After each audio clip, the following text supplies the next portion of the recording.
أعوذ بالله من الشيطان الرجيم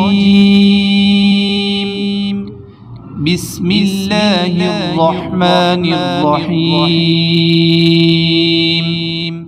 السلام علیکم، میں ہوں عاقب بطاری اور آپ کو خوابوں کی دنیا میں خوش آمدید کہتا ہوں۔ خوابوں کی دنیا میں آج ہم بات کریں گے خواب میں مٹی کا تیل دیکھنے کے حوالے سے۔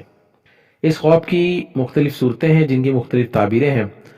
اگر آپ اپنے خواب کی تعبیر جاننا چاہتے ہیں تو ویڈیو کو اینڈ تک دیکھیں۔ اگر چینل پہ نئے ہیں تو چینل کو سبسکرائب کر دیں اور ساتھ ہی گھنٹی کے بٹن کو بھی پریس کر دیں تاکہ ہماری نئی آنے والی ویڈیوز کا نوٹیفیکیشن آپ کو بر وقت ملے۔ ناظرین، بات کرتے ہیں خواب میں مٹی کا تیل دیکھنے کے حوالے سے۔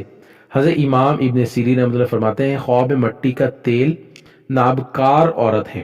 اگر خواب میں دیکھے کہ اپنے آپ کو مٹی کا تیل ملتی ہے تو دلیل ہے کہ وہ کسی نابکار عورت سے ملاقات کرے گی، اور بعض اہل تعبیر بیان کرتے ہیں کہ صاحب خواب حرام چیز کھائے گا اور کاروبار میں حرام کمائے گا۔ اگر خواب میں دیکھے کہ اس کے پاس بہت سا مٹی کا تیل ہے تو دلیل ہے کہ مال حرام جمع کرے گا، کاروبار میں بھی یہ حرام کمائے گا۔ حضرت جابر مغربی رحمۃ اللہ فرماتے ہیں خواب میں مٹی کا تیل دیکھنا 3 وجہ پر ہے۔ نمبر 1 نابکار عورت، نمبر 2 چگل خور مرد یعنی جو مرد چگلی کرتا ہوگا، اور نمبر 3 مال حرام حاصل کرنا۔ اللہ پاک سے دعا ہے اللہ پاک ہمیں دین و دنیا میں کامیابی عطا کرے اور شیطان اور دشمن کے شر سے محفوظ رکھے۔ صلو علی الحبیب صلی اللہ تعالی علی محمد۔